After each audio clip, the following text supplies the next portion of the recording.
Hey there, gunfighters. Welcome to Gunfighter Life. Today, we're going to be talking about what I think is going to be a pretty cool, interesting episode. Apocalypse or apocalypting on the cheap. Survivaling on a budget. Low-cost prepper arsenal. It's a working title, but you get the idea. You get the kind of theme that I'm going for here. It's what I'm going to talk about today. How to be well-armed, well-equipped for the big bug out when the peanut butter and chocolate really hits the fan. Different loadouts, different options. Going to be talking about firearms, knives, and some other basic supplies. That's what we're going to talk about today on Gunfighter Life. Hopefully that is appealing to you. I'm going to put in a quick version of the bio because I think it's important. Like, why would you care what I have to say? Am I just some dude that just has opinions? Or are they based on some kind of reality? So I'm going to put in a super quick version of the bio and then some amendments to things that pertain to today's topic. If you want to skip it, skip a minute or two. If you've heard the bio before, don't care. I'll catch you on the other side, no hard feelings. But welcome to Gunfighter Life, the podcast where we talk about guns, gunfighting tactics, the apocalypse, the right way, with God Almighty at the center, Judeo-Christian values, and real-world first-hand experience.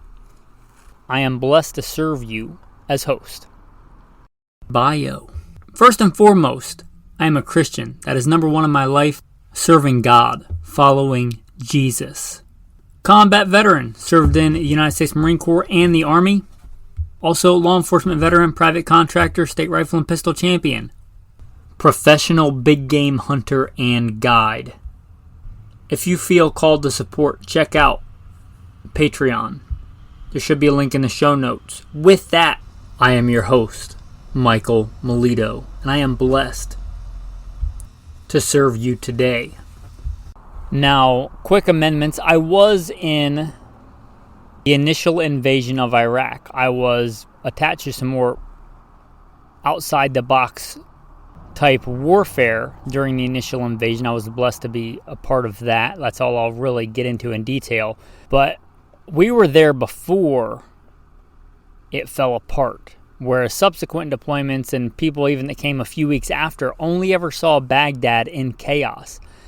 I got to see it as a functioning, really nice, actually beautiful city with Christian sector and Jewish sector and white Caucasian people, whatever you want to call that, Indo-Western Europeans walking around conducting like a normal city. It was a city. It was a functioning city, much like different language, different culture, but much like New York, Los Angeles. It was a giant city, but it functioned fairly well. Got to see that. I also got to see it descend into just massive chaos and breakdown of the systems. I got to see that, and I got to see what it was like. So I've lived through an actual collapse of a society. Also, as my role in law enforcement, LAPD, and I worked some other places, and my role as a commander of a tactical team to stop active shooters, I got to deal with civil unrest on a smaller scale here, CONUS, on the continental United States. I had to see what the beginning of that was like, and thankfully it didn't continue down that road to turn into Baghdad, but I have some experience there. As you might deduce from my other stuff, a lifetime of hunting and foraging and shooting. So that all kind of plays into today's topic. So with all that said, what are some of my picks for apocalypting on the cheap? Well, here's the first one. You give me no caveat. You say, I'm on a budget. I'm blue collar, minimum wage, whatever the case is. I don't have, 3 Cougarand to go drop on a Scar 17, but I want to be ready. I'm going to say, well, the good news is a lot of the stuff that's going to help you survive is absolutely free. First of all, I'm going to tell you the battle is always the Lord, so get right with God, because whether you win 100 gunfights or die tomorrow, your eternal salvation is far more important. We are strangers and pilgrims on the earth. Our lives here are but a vapor. Vanity, vanity, all is vanity, and grasping for the wind, as it says in Ecclesiastes. So get right with God, Get a Bible. If you don't have a good Bible, you can usually get one for free if you walk around to some local churches and ask for one. Or go to Goodwill or a used bookstore, but that's your most important prep right there. And having good, strong moral character, and also many of these skills. Everybody wants to be an Amazonian today and just click and put stuff in their cart and it makes them feel good and gives you some endorphins. And you think if you got the coolest survival knife of S30V steel, you're ready, man. But you could have the greatest knife and have no idea how to sharpen a knife, no idea how to field craft, no idea how to butcher a deer. The skills are more important than the stuff. So start getting the skills. Start there. Start learning gun safety, even if you don't have your first gun yet. If you have never hunted, but you have a buddy that hunts, say, hey, the next time you get a couple of grouse or a deer, can I come over and help you butcher it? I doubt they'll refuse. Say, hey, even if you don't know them that well, hey, I just want to learn how to butcher an animal. Next time you get something, can I come help you? I don't want any of the meat. I don't want anything. I just want to help you out. A lot of those skills can be had for free. And there's a time and a place to learn stuff on YouTube and Instagram or whatever, but that's not where you should get the bulk of your training. Get it hands-on. If you want to watch a video, that's fine, but then go out and do it. There's a difference between watching a foraging video and then going out. Is this a red huckleberry or is this, nightshade? Because one is a delicious treat and one will straight up kill you. They look very similar. Which one of these is the right shiny red berry? That's different than, I watched it on a video 2 weeks ago. I think this one's maybe okay. You're going to get that by doing it. But you've done it several times. Gone back and referenced it in your reference materials and double checked that, this is a red huckleberry. I'm good to go. Once you've done that, half a dozen times, you're pretty certain on what's a red huckleberry and what's a nightshade. So, do the things. Butcher a deer. Learn how to forage what's in your area. Whether that's harvesting agave and yucca in the desert southwest or blueberries and red huckleberries and bilberries where I'm at right now in Alaska. Looking over a beautiful portion of the Inside Passage that's beckoning me. Looking at a little village of about 20-some people, and behind that is just days of hiking of wilderness, and I'm itching to get over there. But got a job to do, got a podcast to record for you guys. But here, it's totally different. But I've foraged in both areas. I've lived in both areas. If you don't know, my wife and I kind of live as neo-nomads, strangers and pilgrims on the earth. But you can acquire those skills. What's edible in your area? What is huntable in your area? Ham, come. My Rhodesian Ridgeback, Alexander Hamilton, 107, 110 pounds. I think I lost some weight here in Alaska, but he wandered off, so I had to call him back. Hopefully you appreciate the ambiance. But the skills are going to be more important than the stuff. But a lot of you clicked in to hear about the stuff. So let's get into the stuff. If you say first option, no other caveats.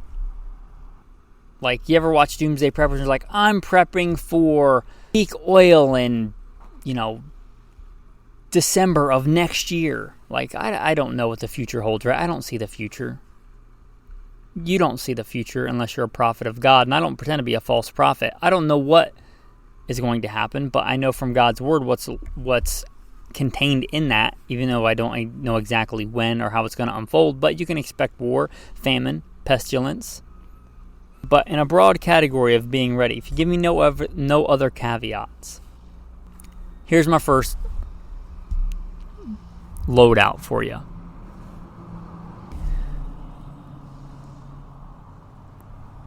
Building suspense here. Maverick 88.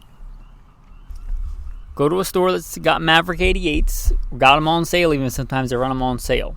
Here's what I advise. You get you a Maverick 88. Either get the vent rib barrel or get the combo defense barrel, vent rib barrel. Up until the apocalypse, that short, just straight one bead barrel is going to be great for home defense. Not that you can't use a vent rib, but the shorter, handier barrel is a thing for a reason. Also great for urban type operations. But if you can't afford, again, this is the budget battery, you can always get one of those barrels later. Get Maverick 88 with a vent rib barrel. depending on your area and your hunting, my go-to choke would either be an improved cylinder or a modified. This is not the time to get into shotgun chokes. If you don't know what that is, just get an improved cylinder or modified, run it like that until you learn more about chokes. But get you a Maverick 88. I would recommend getting a butt cuff or a stock shotgun holder. That's my general go-to way for emergency reloading a shotgun. I'd have one of those. Those are very cheap. You can get those, a lot of places, just like the elastic or neoprene stock shell holder for very short money. I'd get one of those. I would go to a surplus store or eBay or something and get some surplus Eastern Bloc Country bread bags. And these are just like a haversack, like a one-strap bag, very simple, but very good for small game hunting and carrying shotgun shells. You can put a couple of boxes of shells in each one. You shoot a duck or a grouse or whatever, and you can throw them in the same bags. They're cheap, they're easy, they're very utilitarian, very multifunctional. You decide you've been out hunting, you haven't seen anything, but on the way back you want to collect some blueberries. My wife and I were out doing that when we were scouting here in Alaska day before yesterday, I think. We tracked some moose and stuff, but it's not moose season. Saw some deer, but for non-residents, it's not deer season on this island, which is why I'm itching to get to the next one. But so we saw a few deer we could have shot if it had been legal and got close to them, just had fun stalking them. But on the way back, we figured why not get some blueberries, right? Because we were in an area thick with blueberries.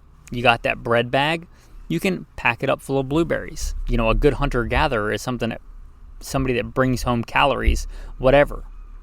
The salmon aren't biting today, the trout or the whatever's in your area aren't biting that day, but there's a ton of cattails around the pond. Cattails are good eating. You bring something back. Those bread bags are real good for that. And so get yourself a couple of bread bags, get yourself that shotgun shell holder, and then get an assortment of shells, because there's a reason I started with the shotgun. And I've said this before, it'll be no surprise to people that are regular listeners.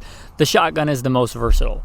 There is nothing else that can put food on the table and work for defense like a shotgun, to do both. You're talking about best battlefield weapon? Yeah, it's either the AR or the SCAR 17 or the AK-47. Those are better. Those are better battlefield implements than a shotgun, for sure. For all around, the shotgun is the most versatile weapon.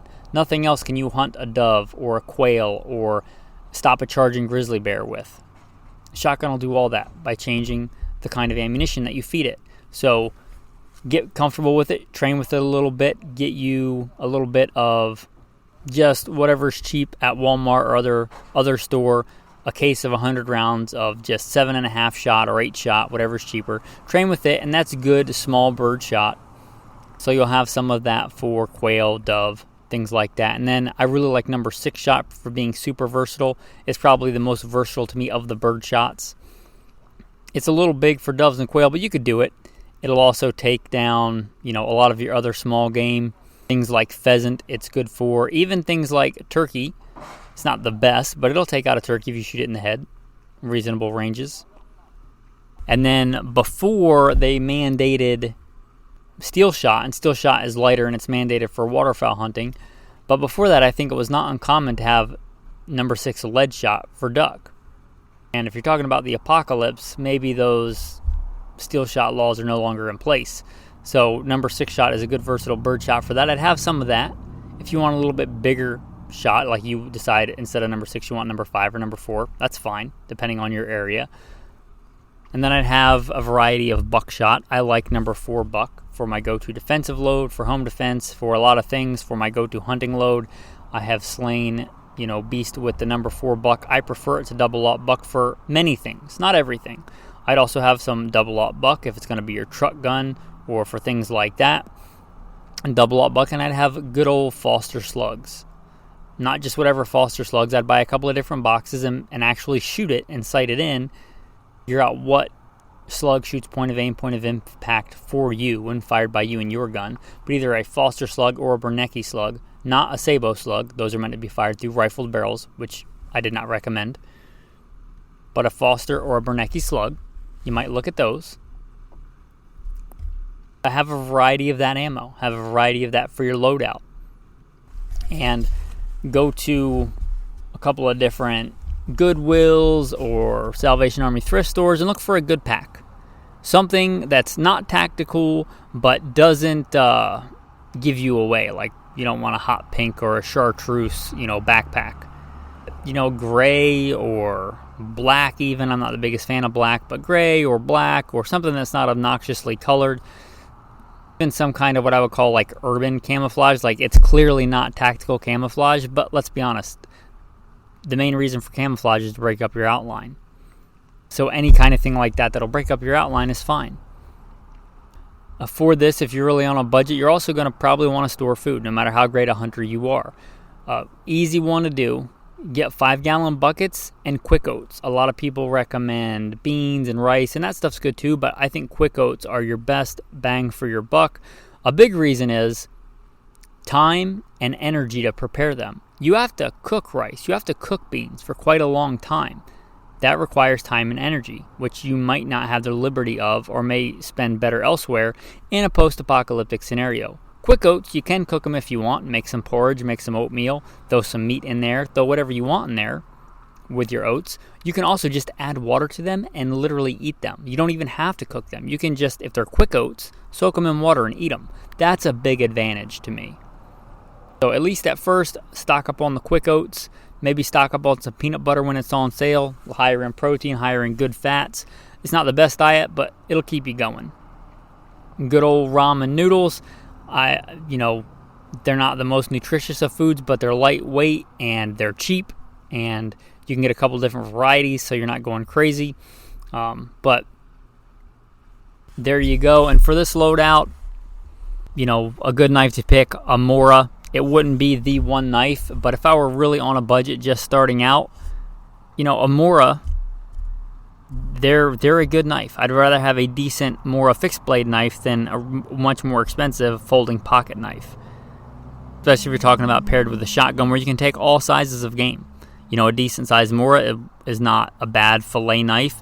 It's not a bad bird and trout knife. It's not a bad deer skinning knife. I wouldn't be afraid to skin a deer or whatever with a Mora. So you got your Mora, and you got your bag, and you got your bread bags, and your stock shell holder, and your Maverick 88 that will hunt anything in North America. Again, if you have the Fieldcraft, because the Fieldcraft is more important. I'd rather have a really good hunter with a Maverick 88 and number 4 buck birdshot to put meat on the table, like somebody that's been a professional hunter and guide and done it just in one spot off a deer stand in their back 40, but actually gone out and done it a lot. Somebody with the fanciest hunting rifle, with the fanciest scope, with the hot new cartridge that has never hunted, because the Fieldcraft is by far more important. If they're good stalking, if they're good at using cover and concealment, they're good at maneuvering on the landscape and reading the wind, they're probably going to be able to get closer or close enough to that animal. The other person might have a fancy rifle, but they're not reading the wind, and they walk on a ridgeline and expose themselves, and everything is gone. So, again, the Fieldcraft is more important. That Maverick 88 is a good option. Some other ones, if you can find a used Mossberg 500, the Maverick 88 is kind of the affordable version of that. And there's nothing wrong with the Maverick 88. They're good. There are some advantages to moving up, I think, to the 500. If you can find a good used 500, sometimes they can be had for not a lot of money. If you find a good usable, maybe it's got a little beat up on the finish or whatever, but who cares? Because it's in good working order, the extractors, the ejectors, and stuff like that are good, and it takes a lot to take a 500 out of commission. But maybe you go for a used 500. Another good one would be an older 1200 or 1300 Winchester if you see a really good deal on those, although they're not as common and the parts are probably going to be harder to find, but those are really good options. A good pump action 12 gauge. You can go 20, but I think availability of ammo and economy of scale, the affordability of the ammo, I think the 12 has a lot of advantage, unless you want to just carry more ammo on you or in a smaller area. But the next pick we're going to talk about, which is a good segue, the next pick I'm going to talk about is going to be more for the mobile. I started out with no other caveats, but let's say your caveat is you live in a people hive. Detroit, Chicago, anywhere in Southern California from the Mexican border up to Santa Clarita. That whole giant thing that has kind of morphed into a whole LA area. And I was LAPD, so I know it's a Swiss cheese, and you can go from like LA proper to Santa Monica back to LA proper in West LA, and then Beverly Hills is its own thing. But for sake of argument, it's pretty much one giant city from west of the 10 from the Mexican border all the way up to Santa Clarita, and maybe even farther than that now. You live anywhere like that, you're probably going to want to leave. And you should expect that at some point you're going to have to leave on foot. You're going to be, a refugee. You have to cover a lot of ground on foot. So if that is in your bug out plan, like I'm not ready to leave Chicago or Detroit right now, but when the peanut butter and chocolate hits the fan, I'm probably going to have to leave or die, which I would say that's probably fairly realistic. Let's hope you can get out on time. And my advice for that is it's better to bug out a year early than a minute too late. But if that's the case and you're going to have to cover long distances on foot, I've got a different pick for you. The Ruger 1022. Ruger 1022 is a great pick. If you can go stainless, always go stainless. I know it's a budget pick, but I think longevity-wise, you're better off with stainless. If you're worried about it being shiny, then, hit it with some Rust-Oleum or something. The 1022 doesn't have great sights out of the box, but this is a budget build that has okay serviceable iron sights out of the box, which a lot of guns nowadays don't. And I'm all about optics as a force multiplier. Maybe in the future you'll want to put optics on it, but I would rather have good usable iron sights than a budget optic. Optics can be really robust, but generally budget optics are not.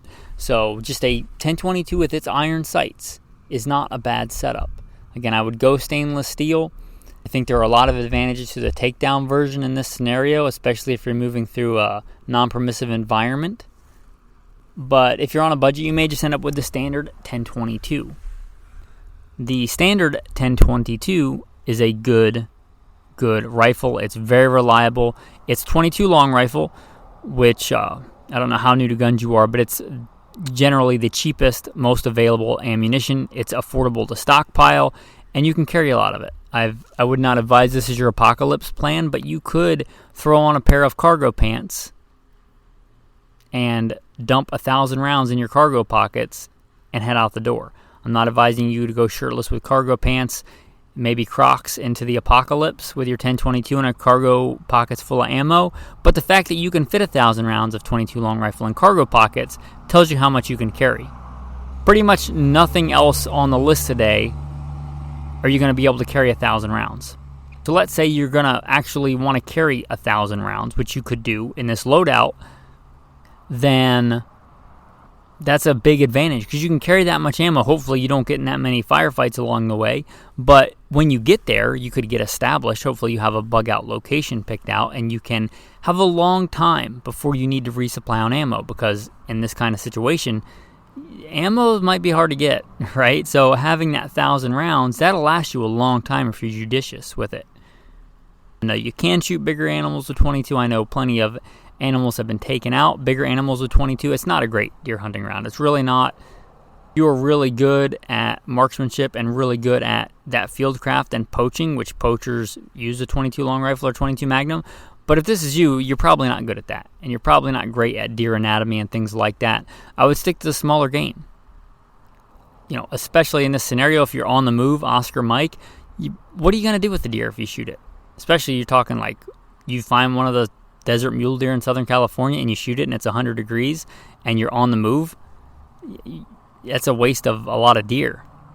Whereas if you shoot one of those, California quail that are a lot more numerous and you shoot one, then you got a little wonderful protein ball that'll last you for one meal, and maybe hopefully you get a next one on your way to your next location. I think that smaller game is quite a bit more realistic, and the 1022 is good at that. And the 22 is not great as a defensive tool, but it'll work, right? Plenty of people get killed with a 22 long rifle. It's not my first pick. It's not my first defensive pick, but it'll work in defense. So the 1022, also you can get it now and start training with it. Those iron sights aren't the best, but if you're really good with them, you can do a lot with those iron sights. I would go with CCI Mini Mags or the Federal Champion, I think 38 grain hollow points, but don't go with the bottom of the barrel. I know this is a budget pick, but don't get Remington Golden Bullets as your Apocalypse 22 ammo. Get a decent quality 22 round. Again, I would advise the CCI Mini Mags or the Federal Champions. Those are pretty good. Also, the Aguila Super Extra are also really good. You decide whether you want solids or hollow points. I think you're 6 of one, half a dozen of the other versus pros and cons on do I want a solid projectile or a hollow point in my 22 for this scenario. And they're likely going to shoot different points of aim, point of impact. So pick one and stick with it. Again, not Remington Golden Bullet, but like a CCI Mini Mag. Those are really nice because they come in the really convenient 100-round sleeves, which I find to be some of the easiest and most convenient. You could have the rest in your pack and 1 or 2 magazines, and then 100-round sleeves in your pocket, which are really nice to top off magazines when you're out for a day of hunting. But the 30-something grain CCI Mini Mag hollow points are a great all-around load. Anyway, get you a stockpile of that ammo, train with it now, maybe build up your 1,000 rounds, and then get another 1,000 rounds and train and be really good with that weapon and that platform. But the 1022 is really a no-brainer for this. It's got semi-automatic capability. It's really reliable. There's a lot of good aftermarket stuff. So later, if you decide you're saving up and you want to get a okay optic, like a not budget, but an okay scope or something like that, even if it breaks, you can still take it off and use the iron sights. But there's a lot you can do with a 1022. You decide you want a better trigger, you can put a better trigger in it. You decide you want to go iron sights, but you want better iron sights. There's a lot of options for really good, like peep sights, which is how I run my 1022 takedown. If I were, had to go long distance on foot, one of the guns that generally stays in the truck for just that reason. The one thing that kind of stinks about the Ruger 1022 is it's not a great way to attach a sling to it. You can literally just tie a piece of 550 cord.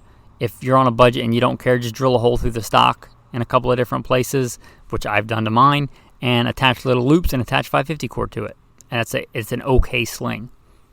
There are aftermarket options, but again, if you're on a budget, 550 cord will work as a sling, okay. But you're gonna want a decent sling. I guess I should have mentioned that on the Maverick 88, you're going to want a decent sling too. A lot easier to attach a sling to those, I think. But the 1022, it comes with iron sights. You put a piece of 550 cord sling on it. You spend the rest of your time in practice and training. Here's the rest of the loadout. Get a good pack. Because if part of your plan is going a long distance on foot, get a good pack. Like something with a waist, a good solid waist belt to distribute that weight. You don't want one with just shoulder straps. Get a good rucksack, like a proper rucksack. And here's what I said in the beginning about skill. Get out and ruck with it. If you think you're going to have to walk 1,000 miles on foot, then you had better start walking a couple of miles a couple of times a week now with that rucksack. I routinely, by God's grace, work in rucking into my workout routine. You should as well, especially if it's part of your bug out plan. I mean, come on. I would get that, and I would get some good hikeable shoes. A good mix of durability and hikeability.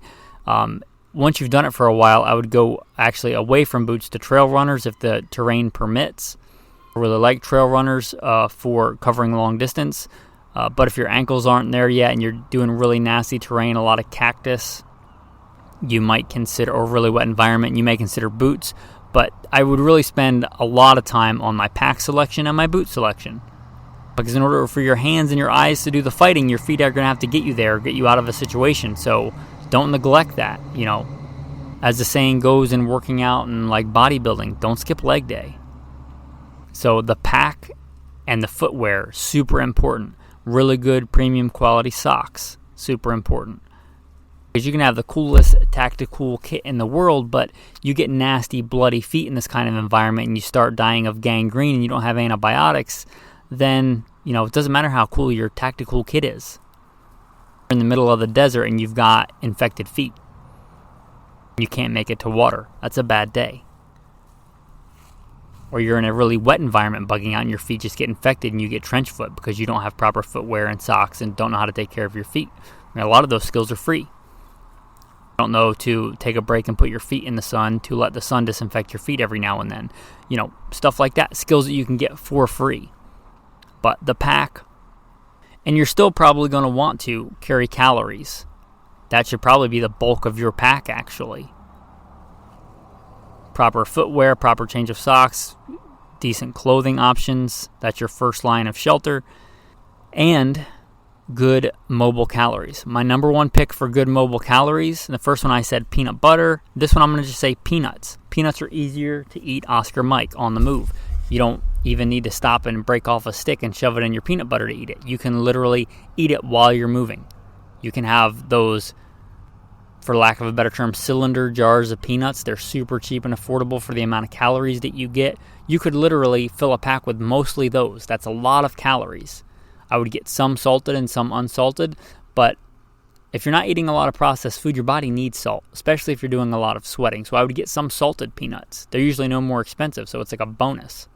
But salted peanuts in the cylinders, those cylinders are also good to carry water once you eat the peanuts out of them. They're good for a lot of things, but those cylinder jars of peanuts, they're a good usable size. I would fill my pack with as much of those as I could carry. You want a little bit of variety, a little bit of almonds, a little bit of cashews, but they're far more expensive. Peanuts are just a really good option. I don't advise eating like refined sugar and like dehydrated fruits. I think that's way more sugar than is healthy. But if you wanted to, you could do the old, trail mix, throw some raisins in there, whatever you want to do. But just peanuts, because again, you don't have to stop and prepare them. You can eat them on the move.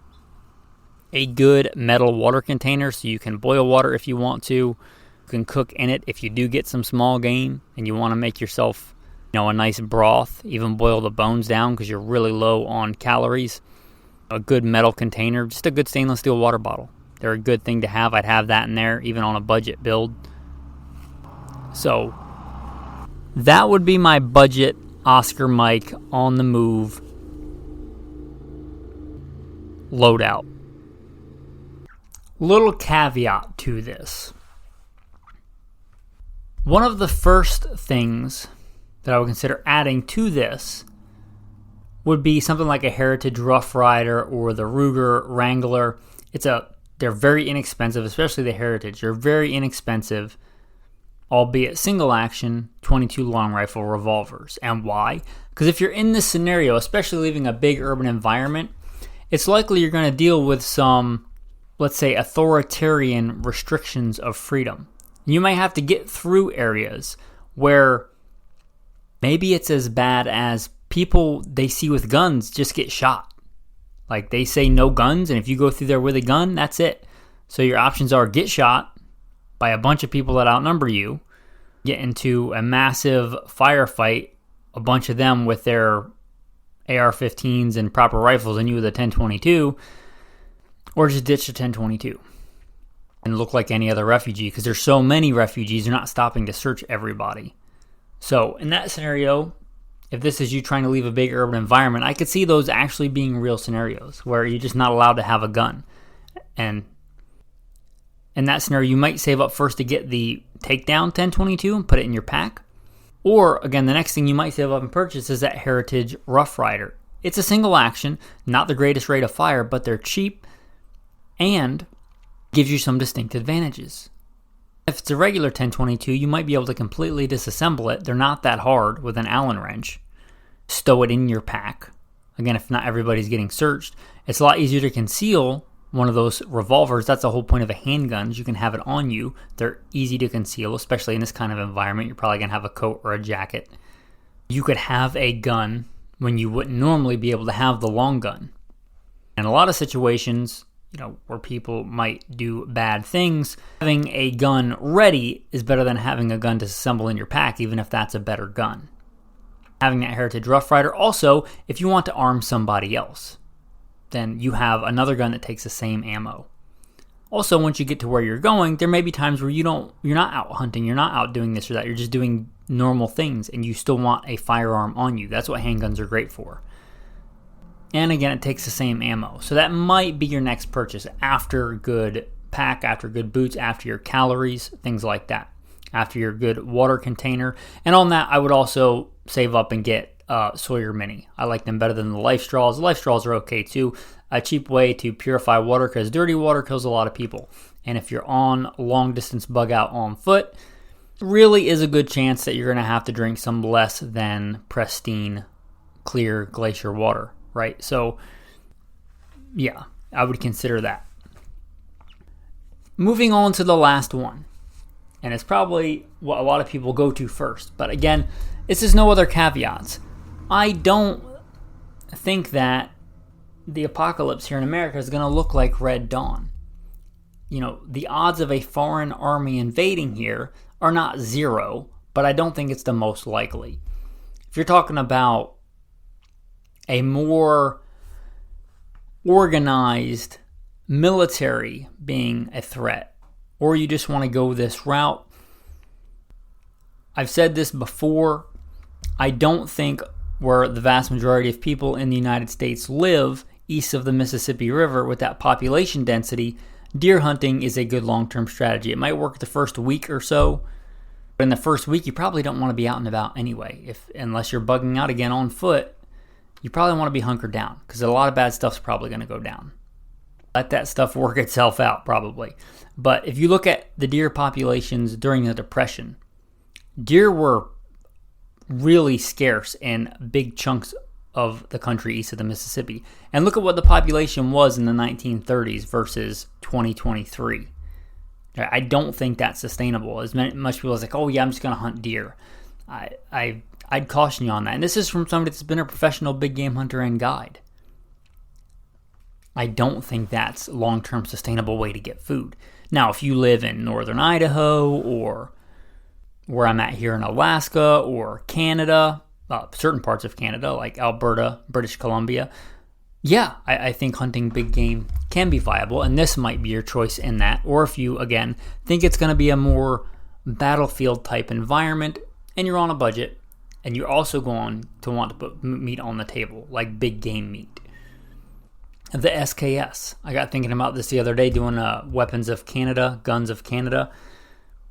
Got a couple of Canadian patrons. The SKS is really hard to beat. Now, it's not the best battlefield weapon. If you plan on being a frontline combatant, of which I have been in life, I'm infantryman in the Marine Corps, also served in U.S. Army with full-time and part-time National Guard, hold the MOS of 11 Bravo, as well as was assigned to the cavalry. But I've also been the commander of a tactical team to stop active shooters and been a private contractor. So I've been that. If you plan on that being you, then this is not the episode for you. If you plan on being a frontline combatant, then you better have different kit than this. This is not for that. This is budget survival kit. This is giving you the best chance of survival if you're not going to be a frontline combatant.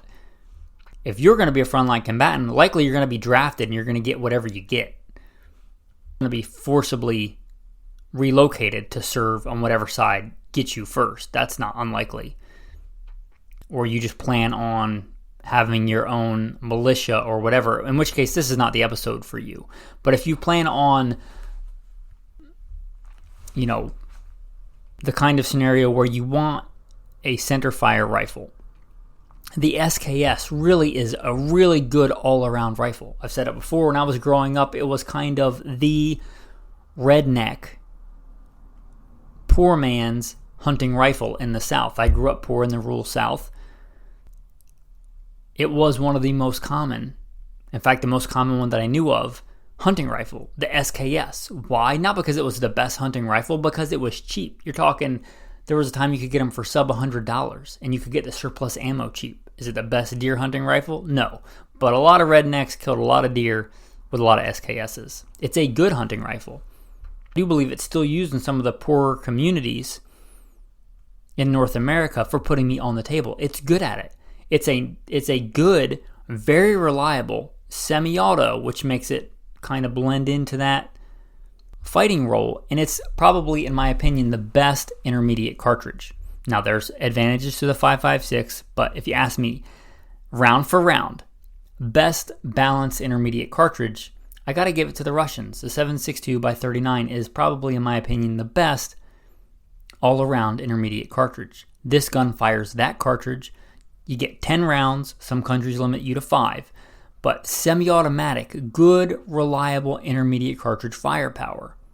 It's hard to beat an SKS. They're a lot more expensive than $100 nowadays. But they're still a good deal. You're talking about on the cheap, and you want a good center fire rifle. And again, it's not the best battlefield weapon. There's a reason for battlefield environments. Russia went from the SKS to the AK-47. But the actual AK-47, for one, is select fire. It's full auto first. You probably don't have that. If you're talking about a really well balanced rifle that is good for hunting, good for defense, good for moving long distances on foot, because if you've ever done long movements on foot, you can lose a magazine with those quick detach magazines on, like an AK or an AR-15. That's not the biggest of deals in a military context because it's a magazine and you and your entire squad have a bunch of other magazines. If it's you with the ammo you have for the rest of your life, dropping a full mag's not a good thing. The SKS, that's a good magazine. It's similar to magazines you find on premium hunting rifles because it's a lot harder to lose. And it takes stripper clips, and if you're good with a stripper clips can be pretty fast to reload. And I would stay away from trying to make this into an AK-47. Don't do that. This is a good rifle for what it is. Run it with the magazine that it has, the internal magazine that it was made with. Learn how to run stripper clips. Learn how to hunt with it. It comes with really good iron sights. I think the sights and the accuracy and stuff on this, I would rather have this for hunting than an AK-47, for sure. It points like a more traditional hunting firearm. It has a more traditional stock, which there's a reason those still are preeminent in hunting. They're better for it. So there's some real advantages. And going back to what I said about the 1022 and cheap optics, I would rather have the really good iron sights. They're more robust, especially for a grid down scenario. I would rather have really good iron sights. They're way more rugged and robust than a budget optic. Like, I thought about putting like a Mossberg Patriot or a Savage Axis or a Ruger American on this list because right now they're probably about the same price. But you're going to get a budget optic, and I would rather have really good iron sights and a good intermediate cartridge semi-auto than a really accurate bolt action with a budget optic.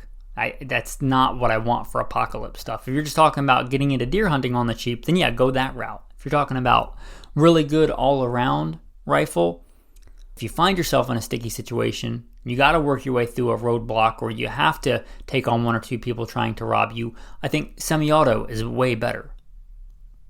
And I think semi-auto intermediate cartridge is better. It's also fine for hunting deer. Again, that was kind of the de facto hunting rifle. Is it the best cartridge? No. Is it the best cartridge for deer hunting? No. But it's a really good intermediate, meaning it'll do a lot of stuff. It's a good intermediate cartridge. I advise you, if you want to stockpile bulk FMJ, that's fine, but I would encourage you, if you're going to hunt, then have some really good premium hunting ammo for 7.62x39 that shoots same point of aim, point of impact. And if it's your go-to defensive, like what you're going to have loaded in your rifle, I would encourage you to have a little bit better ammo. I would even spend the money on that before I worried about getting an optic. Now, there are all kinds of budget ways to put an optic on an SKS. My advice is don't do that. Don't try and turn this into some tactical Barbie. It's good the way that it is. It's good the way that it is. Run it the way that it is. Those good iron sights are better than some dust cover workaround optics mount with some cheap optic. Just run the irons. Learn to be good with the irons. And that gun was meant as a war-fighting gun. It's a good, rugged, robust, reliable, good usable iron sights. It's good for what it was. Use it the way that it is. If you're asking for a knife to pair with this, I would go with the Glock knife. Going back to the previous one, the mobile one, I'd probably still go with the Mora because Moras are super lightweight. And if you're trying to save ounces, I'd probably still go with the Mora with the 1022 loadout. For this, I'd go with a Glock knife. A Glock knife is a really good all-around. It's called the field knife. It's a good utility / fighting knife. The Glock knives are actually really good knives. As much as I'm not the biggest fan of Glock, the handgun, the Glock knives are actually really good, and especially good for the money. You can still find the SKS kind of chest rigs that carry the stripper clips, really, really affordable.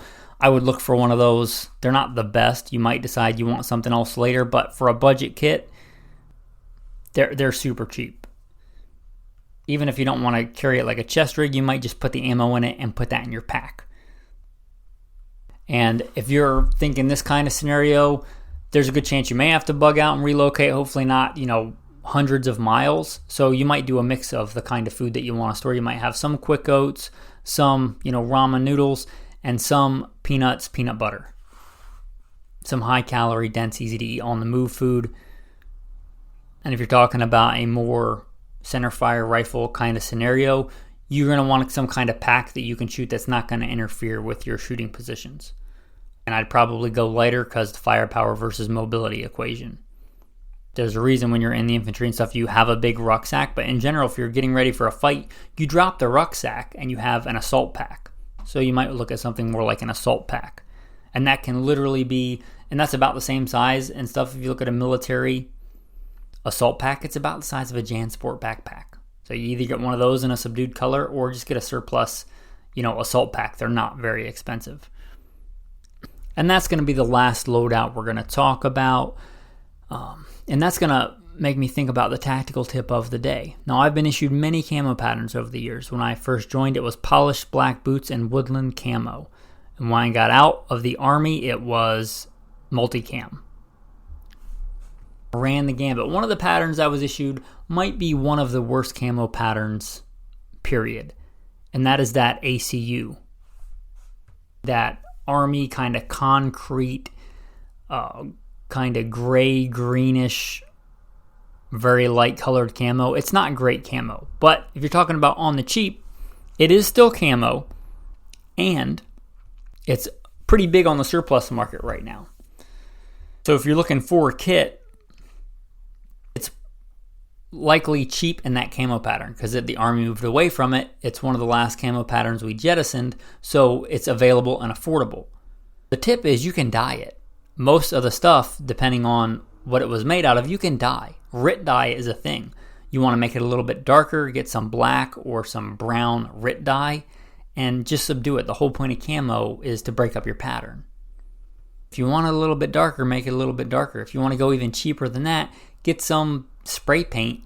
And it takes a lot of spray paint because it generally soaks into the fabric. But get some darker green, like dark green, or I try to avoid black, but really dark colored spray paint, and hit it with spray paint. It might not look the best, but it'll work for a camouflage pattern. So that ACU, if you can make it a little bit darker, a little bit less that monotone color, the stuff that it's made out of is still made to a really durable standard. So it's not bad kit, it's just a really bad camouflage pattern. But if you can work around that, that's a really good tactical tip. The tactical verse of the day. A prudent man foreseeth the evil and hideth himself. You'll find that in Proverbs 22.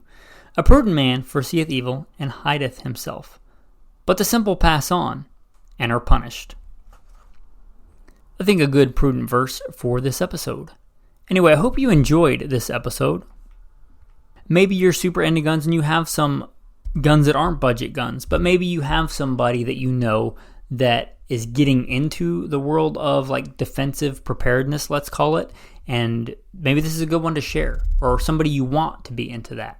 And as the Bible says, no prophet has honor in his own country. So feel free to share this. I consider this open source. This is God's. Everything I own, I have because God gave it to me. And blessings are meant to be shared. So feel free to share this content. I am humbled and blessed to be able to serve you today. With that, thanks for listening and have a blessed day.